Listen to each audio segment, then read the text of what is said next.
Et apprendre à gérer les conflits peut révéler deux choses, soit que déjà on a de bons ou mauvais mécanismes de gestion du conflit à sa disposition, et de deux que l'on a ou on manque d'un soft skill dont on va parler en conclusion. Trois moyens pour, si vous n'avez jamais appris à gérer vos conflits, je ne pense pas que vous n'ayez jamais eu de conflit dans votre vie, c'est impossible. Mais on va parler de trois moyens pour mieux gérer les conflits et je vais vous laisser en proposer trois et ce sont, moi, ce que j'ai proposé sont trois étapes majeures, globales, hein, pour gérer les conflits, mais je vais vous proposer de les identifier, à votre avis. Déjà, un, pour commencer. J'ai remarqué que pour mieux gérer un conflit, on commence à identifier ses propres émotions. Ça veut dire, par exemple, on sait qu'il y a un problème quelque part, on sait qu'il y a quelque chose qui va pas et qui peut possiblement soit s'arranger ou capoter. Et d'autres identifications de ce qu'on ressent va beaucoup nous aider à gérer. Est-ce que j'ai peur? Est-ce que je suis stressée? Est-ce que je suis en train de fuir?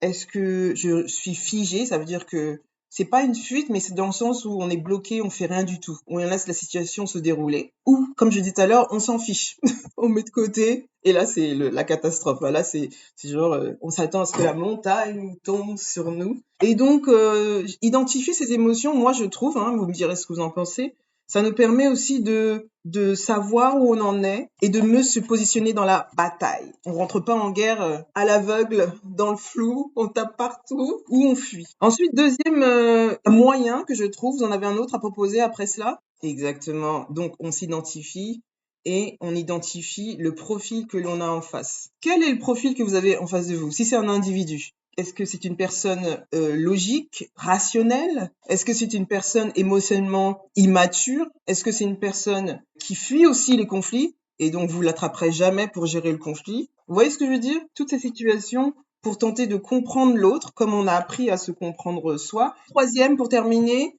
votre avis, c'est ça, on va dire. Quelle est la situation de chacun afin de remédier au conflit? Vous êtes dans une situation de perdant et donc vous avez plus à perdre. C'est une situation gagnante. Si vous êtes par exemple, comme on disait tout à l'heure, dans le rouge, mais vous savez que vous avez des clients à venir, vous êtes confiant, vous envoyez les factures à votre banque, vous inquiétez pas. Je suis dans le rouge ce mois-ci, mais le mois prochain, les mois à venir, ça va aller. C'est terminé et votre conflit, il dure même pas 30 minutes. Si vous êtes dans une situation désavantageuse, quels sont les outils à votre disposition? Qu'est-ce que vous pouvez trouver pour gérer ce conflit? En gros, dans tout ça, vous réalisez que on part pas à la guerre sans connaître ses armes, sans connaître la situation dans laquelle on est, mais toujours trouver des moyens pour que la situation soit au mieux pour l'un et pour l'autre. Des fois, dans le conflit, on peut pas le gérer parce que ça ne vient pas de nous-mêmes. On peut rien y faire. Et ça, c'est vraiment dans le cas avec des individus. Vous avez une personne qui est en fuite, de personnes qui sont en face de vous, vous voyez qu'elles sont drainantes, elles vous bouffent votre énergie, vous rentrez tout le temps stressé après avoir échangé avec eux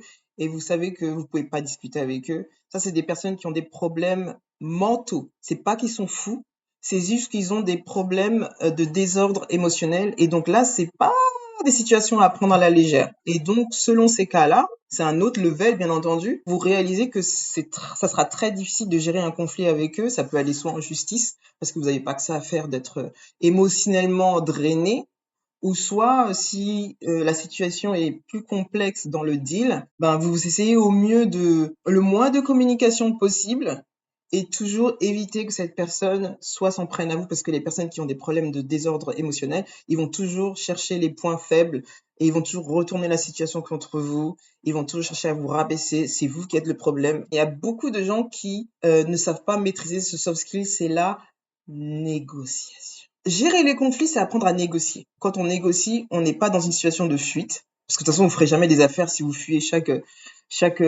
situation de négociation. Mais c'est surtout que confronter un conflit et donc apprendre à négocier, c'est se dire que plus tard, je pourrais gérer, comme on disait tout à l'heure, un autre conflit plus grand ou une autre situation plus grande ou un gros enjeu plus important parce que vous avez déjà fait les plus petits et vous pouvez connaître les caractéristiques d'une bonne négociation et qui inclut donc la communication.